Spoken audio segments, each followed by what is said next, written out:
will say goodbye.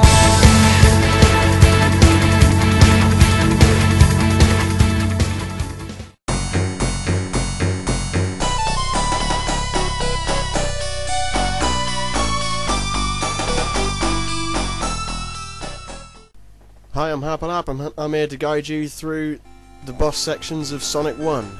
Get those rings. Sonic 1 on the Genesis, or the Mega Drive, whichever one you want to call it. I reckon this first boss is probably one of the hardest in the game, because even if you know what you're doing, getting hit by that ball can be achieved quite easily. And it's really annoying if you try not to get hit. Ah, it was close. Doing this boss, finishing this boss is easy. Finishing it without getting hit is not quite so easy compared to other bosses, perhaps. There you go, that was done easy enough. But if you want to do it and guarantee yourself you won't be hit, there is another way. Let's go back here.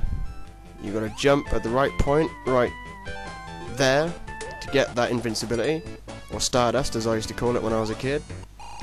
Jump on the platform, get a couple of cheeky hits as he's coming down, and then just pummel away. As long as you're quick, you shouldn't have to worry about your invincibility running out. Easy. It went from being a fairly tough boss to probably the easiest. Free the animals, off to the next stage. Now, the Marble Zone.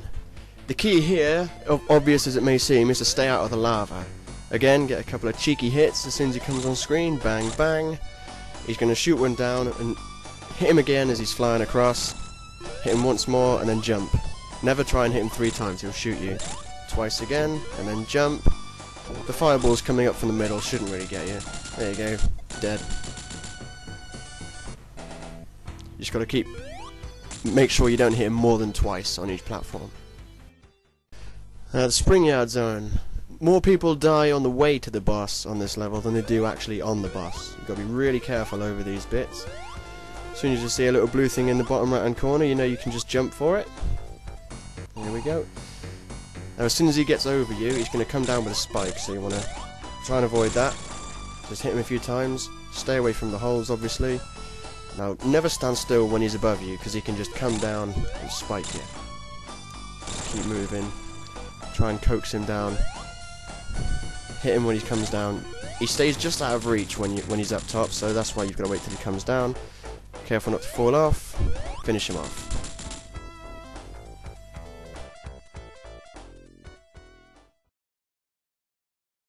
Now this is one of the most infuriating quote boss unquote stages. It starts off with this bit. Don't worry if you fall off, the water level goes back down. But once you've got up here, then you've got to start climbing. This bit's all easy, you just keep going up and to the right. It's the next bit that's a bit tricky. I've lost many a life on the next bit. Get out of my way. Keep going up, keep going up. Don't forget to grab the shield, very useful. Now this is where you need to start being careful. You've got to make sure you don't get hit by the flame bits from the heads or the shooting spikes. It's always best to be patient. A lot of people die because they feel they've got to be rushed because the water's chasing them. If you just wait, sometimes the water can help you because you can jump higher underwater. But as you can see, I'm going through it pretty quick. That was close.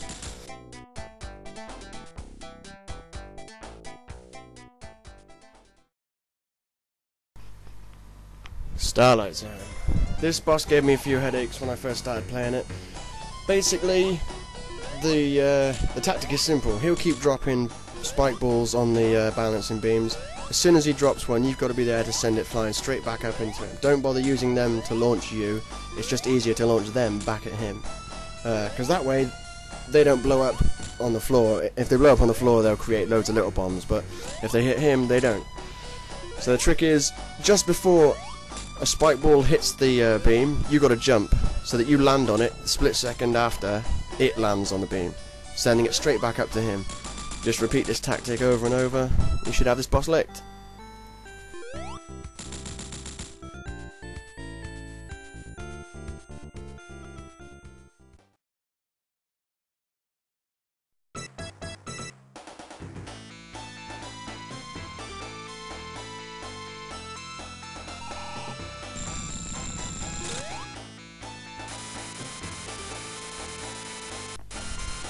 Now, what can I say about this final zone? No rings, it's pretty tough, but with my help, should be able to get through it.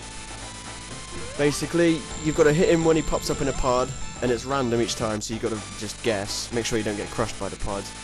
And these balls of energy can be quite tricky to dodge, but there's always two that have a wider gap between them than the rest. You just got to find that gap, and then just stand in the middle and jump through them as they come down. Try not to get squashed. Missed him. Just keep hitting him ready, that's the tactic. Main thing is to not get hit by those balls of electricity, because they will just kill you. And they do sort of slightly home in on you, but as I say, find the two with the most distance between them, and then just jump between them.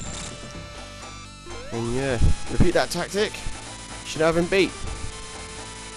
And then while he's running away at the end, you can either hit him one more time to send him crashing down into the abyss, or you can let him go, but you don't want to do that, do you?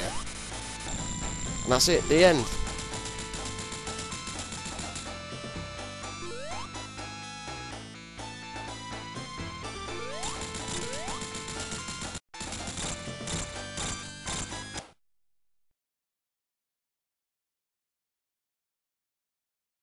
I'll pull you close and then we'll say goodbye.